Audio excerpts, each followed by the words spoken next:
happened. So over to you, Jack. Sweet. Thanks, Caleb. So we're going to do a case study and look at what has happened at West Point. And really, what I hope this is really encouraging for you all. And I hope everyone focuses on three things during this case study. One is how slow the start was and how agonizing it seems while we go through this. Two, what caused a big growth that occurred. And then three, how messy the whole process was. Okay, we think like movements, it's not like as easy or as clean cut as we think it is. So we're going to jump into that right now. Can everyone see that screen good? Okay, great. So this here, we are looking at the case study 5 years ago. Austin had a house church. It was pretty big. It was growing. He really wanted to see that biblical view of seeing disciples made and multiplied and grown. But it was at his house. It wasn't reproducing. So they actually decided to split it up into three small churches that met at home. They all did it at the same time. People had to choose. 4 years ago during this time, I was at West Point, really seeing how to reach the cadets the best way possible.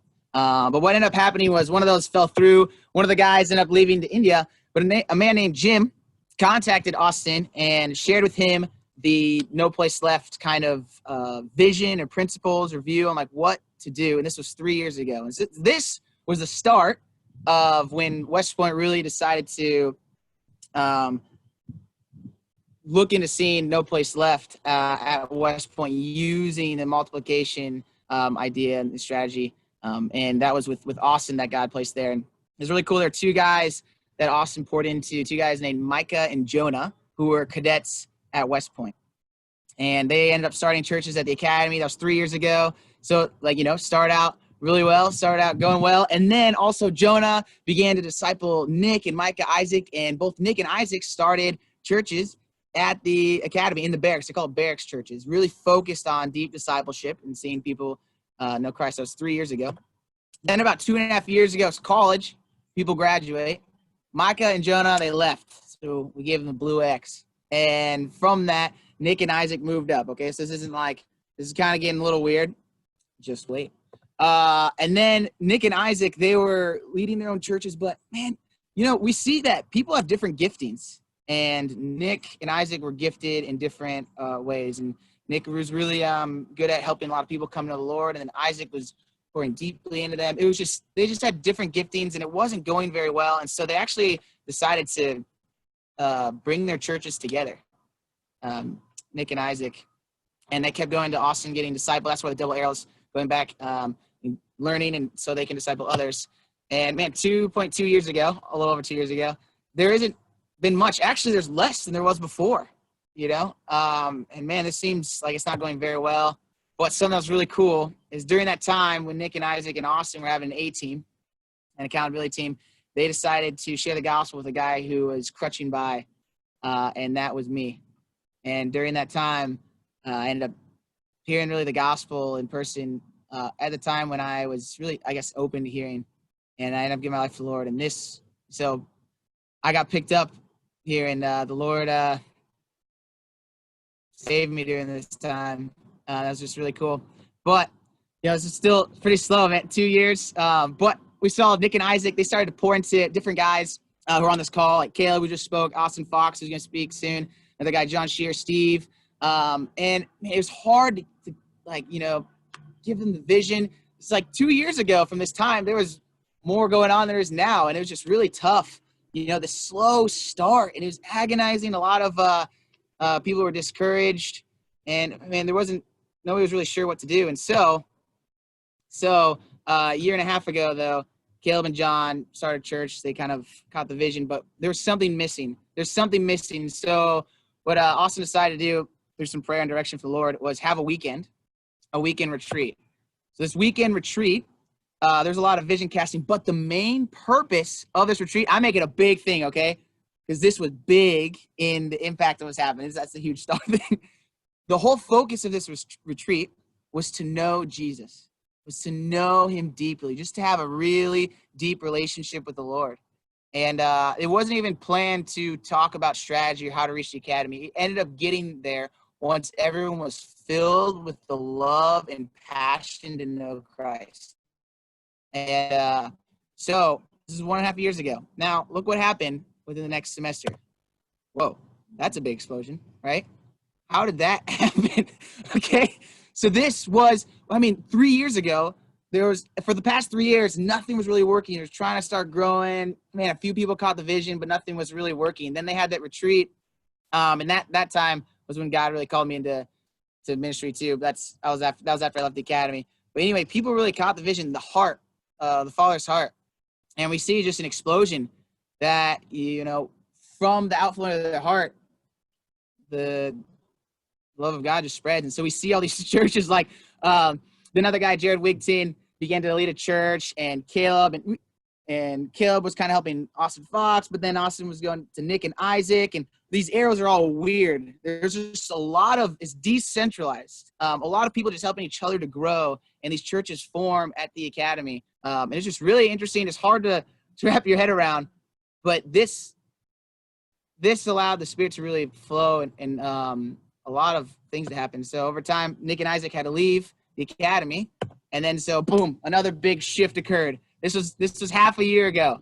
Okay, Austin Fox has started his church. Caleb, Steve, and Austin ended up going to Austin Wilson to get really train and grow. Everything is shifted, right? Because people are leaving, and really how the leaders grow. And man, like, it's getting kind of confusing. You see all these churches show up, and there's multiplication, and we see from Austin Wilson to Caleb. There's a guy, Ted, who started 3 churches, and we just seen this like growth. And in one semester at the academy at West Point, in one semester, there's 20 baptisms and believe 26 salvations. 20 people were baptized in one semester. And we look back like just a year before this, and it was really rough. It was a slow start. And then now it's kind of like just really begun to grow. And it's just really cool seeing that, just how much God moved and worked, and how confusing it is. It was not anything structured, but it was the whole time was focused on knowing Christ. And the more people knew Christ, the more Christ was made known. And it's just really interesting, really cool, just this makeup and what's occurred and what's happened. And that's kind of what's going on at West Point right now. So the 3 things to really know is like how slow of a start that is. It's really tough.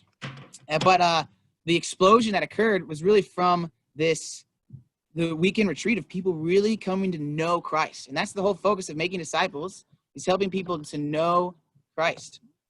And also, just how messy it is. Like, when you're looking at it, it is just so disorganized. When we were looking through this other stuff, right, it was just super confusing on what was going on.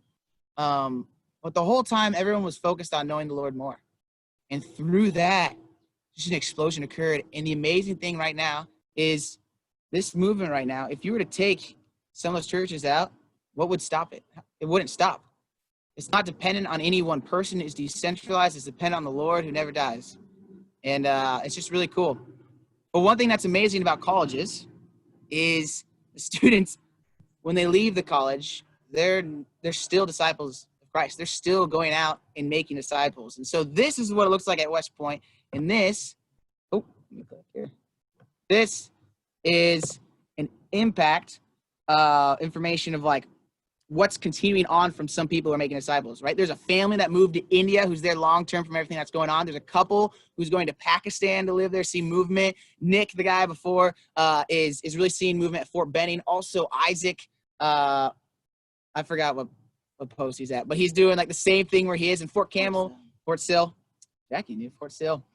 Fort Campbell, Micah and Jonah are continuing this out. I've heard like some of the churches, what's happening there. And the Lord just called me into ministry too. John, who's going to be speaking as well. And one of the cadets, Hunter, he feels called to leave the academy for 2 years to go overseas and see movement. So not only was there a big impact in seeing movement at the academy, but it continues on. And it's an impact that continues on, but just have faith. It is a slow start. It is a very slow start. And it's tough. If you want to see an explosion, you want to see a movement grow, you really have to focus on knowing Jesus and pouring deeply into those who are around you, and you'll see it just overflow.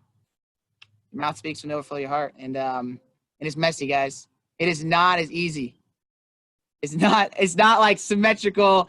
I like symmetrical things, but it's not symmetrical, and it's really tough. But it's amazing to see what God has done and what is continuing to happen after the people graduate. When you know Jesus well, it doesn't matter where you are, where you're going. You'll continue to make him known. And so that's a case study at West Point. I hope that's encouraging for you all.